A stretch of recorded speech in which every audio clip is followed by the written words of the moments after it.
The Jags-Bills game is one that is sure to have a lot of fantasy scoring in it. You're looking at the over-under at that game, and the total points over-under is 48.5. This game is going to be played in London, so it makes it a little bit less cool. However, guys like Gabe Davis, guys like Stephon Diggs should be producing this week, including their running backs, honestly, James Cook. But when you're talking about the other side of the ball, you're talking about Christian Kirk, talking about Calvin Ridley. All of these guys are going to be must-starts for us this week. We're very comfortable starting pretty much anybody in this matchup because of the high total points spread. The Bills are currently favored by about 5-6 points. So I think there's going to be a lot of passing in this game. I'm really comfortable starting the receivers in most of these games here, but especially this one.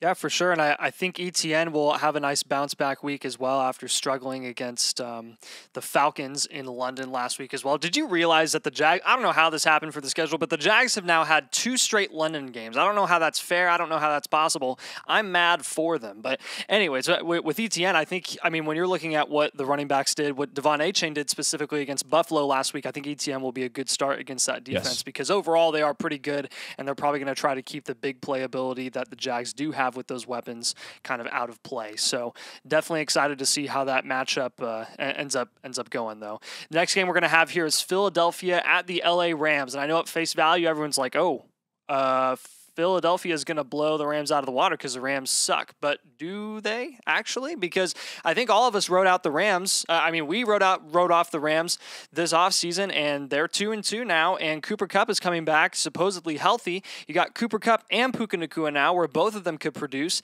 And when you're looking at the Eagles' secondary, they have allowed a lot of high-producing fantasy assets over the last few weeks. And that's definitely something we're going to want to keep an eye on. And it's significant enough where we're starting both Cooper Kupp and Puka Nacua. I know Avery is a lot higher on starting Cooper Kupp this week than I am. I'm leaning towards a more sit side, but I completely understand why you would want to start Cooper Kupp in this matchup because I think it's going to be a close one, and there's maybe even a chance that the Rams could steal one. They're at home.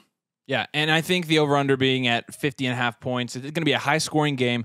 And Cooper Kupp, he looks healthy from the videos we've seen, so I'm actually comfortable, especially if you drafted Cooper Kupp early in the season in the first, second round. You might have to bet on that high upside game from Cooper Kupp, but we are comfortable, for the most part, starting both Cooper Kupp and Puka Nacua. We think Cooper Kupp will help Puka Nacua, and this should make sense to everybody. Yeah. Now, does it mean he's going to score as many points? Maybe not. I bet he's more efficient with his touches, though, so it'll be interesting to watch that game for sure. Yeah, and Kyren Williams is a guy in this game, though, that I'm a little bit wary of starting. I know more often than not, a lot of people are going to have to start Kyren Williams this week because of the injuries and because of the buys, but it's definitely a week where you could be seeing Kyren kind of have a bust week after playing a really good game last week against Indy, but this front for Philadelphia is just too good, and then Stafford's playing too well, slinging it, that I think they may lean on the passing game more often than not. Next game we're going to have here is Kansas City at the Minnesota Vikings. Which is an over-under total points of 52.5. This is projected to be the highest scoring game of the week, and that's pretty much a staple right now with these Minnesota Vikings matchups. And you're looking at their receivers. I think their receivers are both must-starts in, obviously, Jefferson, but then also Jordan Addison, I think, is a must-start. Yeah. Outside of that, I'm not really comfortable starting KJ Osborne. But I do think there's a chance Alexander Mattison gets involved in this game because they could be in the red zone so much against that Chiefs defense. I think it's going to end up being a shootout. So I think that would limit the upside of any Vikings running backs, whether that's Mattison or Akers. That being said, Hockenson, Addison, Jefferson, pretty confident they're all going to produce here. And then on the other side of the ball, I mean, you're talking about a team where it's a different wide receiver every week. So it's kind of hard to guess at this point. Obviously, you're comfortable starting Travis Kelce, but are you actually comfortable enough to start Rashee Rice this week? Are you comfortable enough to maybe start MVS? I don't think MVS is very rostered right now, so I think Rashee Rice would be the guy. So, I mean, if there were ever to be a week where you were going to start Rashee Rice, it would probably be this week because you're talking about facing one of the worst secondaries in the league, a secondary that's allowed a lot of fantasy points to a lot of different receivers this year. And so I think if there were ever a matchup to where you were comfortable starting a Chiefs receiver outside of Travis Kelce, this would probably be the one. Yeah, absolutely. And if you're an owner of Jordan Addison and is a little concerned about the dud that he had last week, I mean, you got to think that he's been an awesome flex option 3 of the first 4 weeks as a rookie in his career. So I think this week especially, I wouldn't worry about Addison's dud last week in week 4. He's going to have a bounce back week and play probably really well, put up some points. So last game we're going to have here in the matchup segment is going to be Green Bay at Las Vegas. And a lot of the reason we're going to have this game on here is because of how bad both of these defenses are. Yes, Green Bay has a ton of talent, but as long as Joe Barry's there and is playing his Fangio-style defense, you're going to have a lot of bend but don't break defensive offensive play there for Green Bay, which is going to allow guys like Josh Jacobs, guys like Devontae Adams to kind of get those short to intermediate opportunities and put up a lot of fantasy points and kind of just chip away at all the way down the field. So, and on the other side of the ball, Jordan Love, I mean, on a down week, Jordan Love still had 17 fantasy points where he looked like a rookie. I think he has really proven to elevate everyone around him. And this is a matchup where it just seems to be really friendly for both offenses, where it will probably be another high-scoring game. I love Aaron Jones as a bounce-back option. He was highly questionable last week, but he has had, I think, 11 days now to get right, get even more healthy, because he was severely limited last week. But I think this is something where you're looking at him, you're looking at Romeo Doubs, you're looking at maybe even Jaden Reed. And yes, we're not super high on Christian Watson, but Watson could have a solid game here too, maybe vulture a touchdown. So, and you're looking at the Joe Barry defense there. Those are definitely teams that when you're looking at a matchup every week, like I'm comfortable starting the Raiders this week because of the inept defensive scheme there in Green Bay. Sorry, Green Bay fans, I'm not a fan. The running backs especially. I think Jacobs is primed to have a big week. We had him on our must starts. Speaking of, let's get down to some players that we are starting this week. We want to revisit these every week now because we do our videos so early in the week that things change. And I do want to say that I am comfortable. I'm a little bit more comfortable starting Chris Olave now that we know that New England secondary is a little bit banged up. They're missing Christian Gonzalez, and they're also missing Judon, who is, I mean, obviously an upfront guy. But I am a little bit more comfortable, and they have J.C. Jackson now. Jackson. However, I am a little bit more comfortable, especially in J.C. Jackson's first week back with the Patriots, starting Chris Olave. And actually, I think Michael Thomas, if Chris Olave does get shut down by Bill Belichick, Michael Thomas would be a good start. So he's going to be my first one here. I think he would be a beneficiary of every single pass that Chris Olave wouldn't get. I mean, it's going to go to who? Michael Thomas or Rashid Shaheed, and maybe one of the tight ends, but Michael Thomas is probably going to be the main guy that gets those. So we're comfortable starting Michael Thomas this week. And in fact, to append what we kind of went through early in the week, we are a little bit more comfortable starting Chris Olave now that we know the full picture of the New England secondary and their health. Yeah, I would agree there. But again, this is just something that we said earlier in the week that I would still stand by. Just be cautious with Chris Olave. I think more often than not, you're going to have to start him again because of the bye weeks. But if you have a chance, if you have an opportunity to start a guy that's maybe going to be in a more high-scoring game, you might want to lean that player. But overall, I think Olave, he could be okay. But I mean, you're looking at the matchup against the Bucs, where we thought New Orleans was going to tear apart the Bucs. Bucs ended up owning time of possession, and David Carr was really bugged with that shoulder injury. Derek. I mean, there's a chance that Derek Carr is still really struggling with that and can't get the ball down the field. I mean, that is a major concern for me, and I will stand by that for sure. Some of the starts that we're going to have here to start off, though, is going to be Gabe Davis, and I know he's this is kind of just a product of the high-scoring game against he's very touchdown dependent. Yeah. Yep. But if there were ever a week where he was going to get enough volume in a high-scoring game, it would probably be this one. Because the Jags start cold. In London against the Jaguars, I honestly could see Gabe Davis having another touchdown this week, and then there would be a massive sell window for Gabe Davis, in my opinion. But Jared Goff is going to be next. Jared Goff playing the Carolina Panthers. Anytime you have a quarterback that is even semi-competent go up against this Carolina Panthers defense, we're comfortable starting him. Now, what you do have to watch out for Jared Goff is Amon-Ra St. Brown going to play? We're not sure yet. Is Jahmyr Gibbs going to play? We don't know, but not like it matters because they don't give him run anyway. So with Jared Goff, either way, he's probably going to be a top 12 quarterback this week. We're comfortable starting him in a very good matchup against the Carolina Panthers, and we think that he is primed for a high-scoring week this week. Yeah, and Puka Nacua is a guy that we're going to continue to start here. I know there's going to be a lot of questions with Cooper Kupp coming into this game. How much is he going to take away from Puka? But I want you guys to remember, it was not that long ago. This was pre-Stafford on the Lions, not that long ago, where Cooper Kupp and Robert Woods or Brandon Cooks or a combination of those three would produce at the same time at very high levels, very fantasy relevant levels where, I mean, they were must starts every single week, both of those in the same offense, and that was with Jared Goff. Matthew Stafford, while he continues to stay healthy and continues to be on the field, I think you have to count on Puka and Cooper Kupp when he's healthy and on the field. So I'm excited with Puka. I'm very optimistic that he'll be just fine, and this may even be helpful for him having another legitimate receiving threat. And going back to the Chiefs-Vikings game, we are going to have Jordan Addison on our must starts this week. And a couple weeks ago, we were actually like, yeah, we probably don't have to put him on here anymore. But I think, number one, the slow week last week, coupled with people looking at sleeper projections and seeing, he's 9.5 or whatever points it is, and they see, okay, he's not even projected double figures. I think it's kind of scared people away from starting Jordan Addison. And so we're here to tell you that this is probably going to be a shootout, and Kirk Cousins is probably going to throw the ball 50 times. So with that, I think Jordan Addison is going to be a must start this week. KJ Osborne has been working his way down from a snap count perspective, from a target perspective, and Jordan Addison has kind of taken over that wide receiver 2 role. So with that, and with the nature of the game that's going to be played against Kansas City, we're pretty comfortable starting Jordan Addison and TJ Hockenson both. But with Jordan Addison in particular, we do think that he is probably going to benefit from outside of Kansas City's best cornerback. I mean, they really don't have any cornerback depth at all, and they're not good. They do not have a very good secondary. So we're comfortable starting Jordan Addison this week, even though he had a slow week last week, even though he's not projected a lot. As a flex play, we're comfortable with you taking that shot. Yeah, and David Montgomery is going to be the next guy we have here. And I know at face value that may seem obvious, like, duh, why would you not start David Montgomery? Well, I mean, there are some situations where, if you do have a lot of running back depth, if you do have JT and Cooper coming back and you're an owner of David Montgomery, maybe you're considering sitting David Montgomery this week. But Amon-Ra St. Brown is now doubtful going into this Sunday, and they are playing the Carolina Panthers.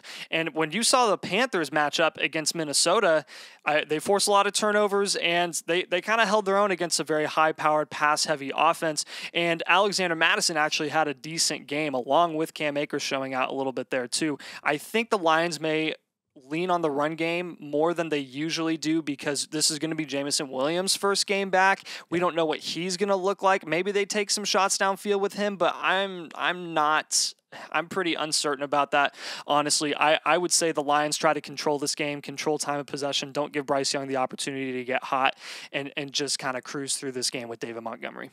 And the last guy we're going to be starting here is going to be Tyler Boyd, especially in deeper formats, but you're talking about no T. Higgins. You're talking about a Bengals team that's going to be playing the Arizona Cardinals, who obviously don't have a great defense. So Tyler Boyd is kind of, he's a riskier start for sure. But when you look at the injuries, when you look at his past with Joe Burrow, if Joe Burrow does play even decent, I think Tyler Boyd has a pretty good chance of producing. Let's move to our sits here. We're going to start with Jonathan Taylor. I think there's a case to be made that you have to start Jonathan Taylor if you are on a team that's 0-4, 1-3, that really needs that injection of points, and you have to take a gamble on the upside that is Jonathan Taylor. However, there are a couple things here. Number one, the Tennessee Titans have a top 10 rushing defense. Number two, Jonathan Taylor has not played a game since last year. Number three, Jonathan Taylor only practiced a few times this week, and he was limited. So I think all of that being said, if you can afford to sit Jonathan Taylor this week, I think you do. If you can't, which I think a lot of the teams that have Jonathan Taylor are in that situation, including myself, I find myself having to start Jonathan Taylor in some leagues this week, but you are leaning towards more that you don't think he's going to do very much this week at all.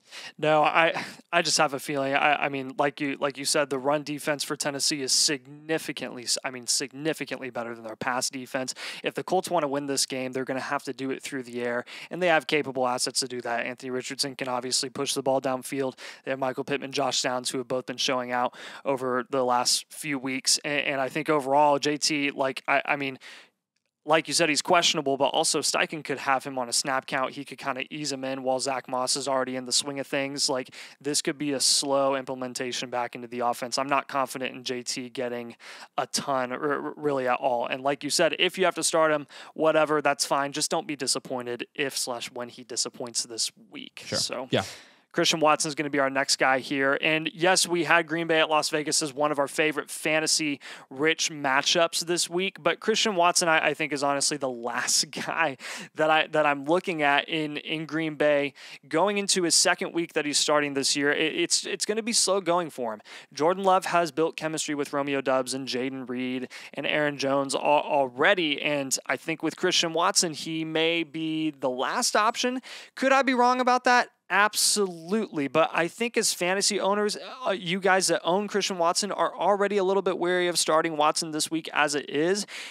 This is another thing where if you have better options that aren't exactly deep threats that are going to get a lot more target volume, I would lean that. If you have Doubs and Christian Watson, I would implore you to start Romeo Doubs over Christian Watson this week. Jameson Williams is going to be the next guy here. A lot of people are going to be tempted to start Jameson Williams because they're going to see, okay, Amon-Ra is questionable. Jameson Williams is back, so therefore he is a must start this week. However, we're going to caution against that. Yeah, Jameson Williams always going to have the big playability. So if he comes back and he has a huge 80-yard touchdown, we're not going to be surprised, but do we really want to bet on that? We don't think it's that smart of a bet, honestly. And so we're going to play it safe and say it's probably wise to not flex him this week. Now, in future weeks, it will be interesting to see how he fits into that offense. We do think he can help Amon-Ra St. Brown. We think he can help the field stretching capabilities of that offense. But for this week in particular, again, we are not super comfortable starting him. It is a fairly decent matchup. I will give you that. So that was the one thing I was like, yeah, maybe we're okay with it. Let's lean on the side of caution. If we see him produce this week, then we're comfortable starting him from here on out.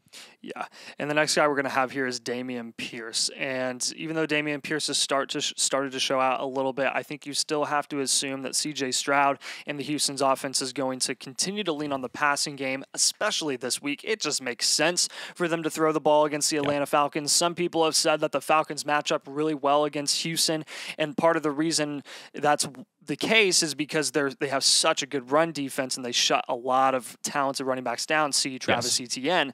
But I think overall that just means, I mean, Houston will have just as good a chance to win because they have CJ Stroud, because they do throw the ball so much. There's no reason, it doesn't really benefit them in any way to try to keep giving Dameon Pierce the ball when they know he's going to be shut down. And the Falcons have the third-ranked rush defense in the league. So you're talking about and you're talking about a Houston Texans team that's already been throwing the ball a ton with a rookie quarterback. That's not going to change this week. No. George Pickens is going to be next on this list, and George Pickens this week we are a little bit lower on just simply because number one, Kenny Pickett is banged up. Number two, you haven't really seen that offense produce at a high output level yet. So with George Pickens, I mean, has he been okay this year? Yeah, he's been okay. Yeah. But playing the Ravens, and the Ravens defensively are fairly good. They have the third-ranked PFF defense right now. It's probably going to be a tough matchup when you couple that with Kenny Pickett being banged up. We're just going to lean on the safe side and not really start any Steelers this week if we can help it. Number one, they've been pretty bad for fantasy altogether this year. But number two, it's a tough matchup.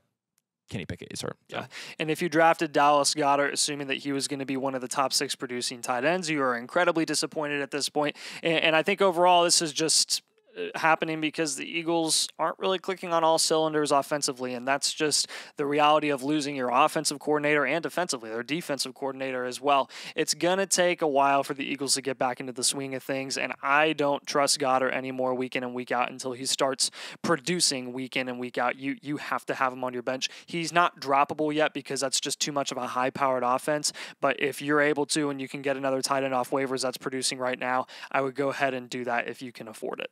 And moving over to the breakouts here, this is the final segment that we're going to have some players that haven't really performed to the level that we expected going into week 5 so far, but I think this is the week, this is the time for them to shine where they can really show what they're made of. Breece Hall is going to be that first guy. We obviously had Breece Hall as a must-start at the beginning of this week before it was even announced that he was not on a snap count. We anticipated that he wouldn't be, and we anticipated that he was going to have a lot of workload going into this horrible matchup against the Denver Broncos, or actually, I guess, a really great matchup for the Jets because they're the worst defense in the NFL. The Broncos are.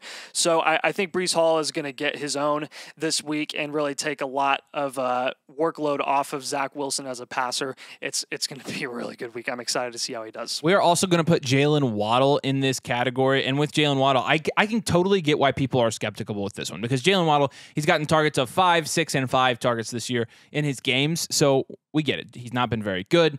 He probably doesn't appeal to most people as a start right now, but do not forget the high upside of Jaylen Waddle. We think that this week against the Giants, he's going to have a good comeback week. We think he's going to shake off his injury, and we predict that he is going to come out and score a lot of points. This is going to be a good week, I think, for Jaylen Waddle to break out in fantasy football. Yeah, completely agree. And Zay Flowers, we're also going to have a breakout, and this is a little bit of an iffy breakout anyways. Not a lot of people assume that Zay Flowers would produce at all going into the start of this season, but here we are. He's done pretty well. 17 points week 1, 10 points, 13, then 8 over the next 3 weeks, and this has kind of been due to the resurgence of Mark Andrews. But I think this is going to be a great matchup for Zay Flowers playing the Pittsburgh Steelers. Yes, there's a lot of unknown when it comes to division rivalry games, especially Baltimore and Pittsburgh. I mean, there's a chance it could be a rock fight.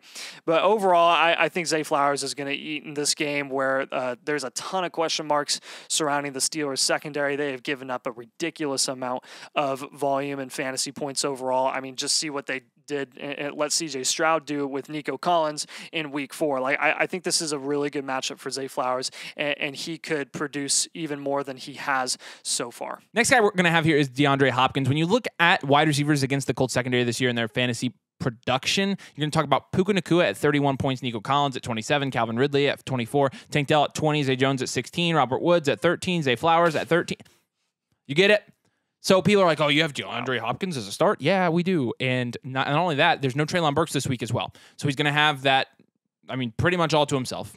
He's going to be playing a bad secondary. If there were ever a week for DeAndre Hopkins to break out, it would be this week. Yeah, and another breakout that we're going to call here is going to be Joe Burrow. And yeah, Joe Burrow's looked really bad because of his calf injury. But a lot of the reason we're going to have this is, A, he's playing the Arizona Cardinals. And while the Cardinals have held their own and been honestly really impressive, even put a beat down on the Cowboys just a couple weeks ago, I do believe that Joe Burrow is going to be able to break out this week with Jamar Chase, with Tyler Boyd, and overall they're kind of going to put a lot of concerns to bed. It was just a year ago where the Bengals started the season like 2-4. Yeah.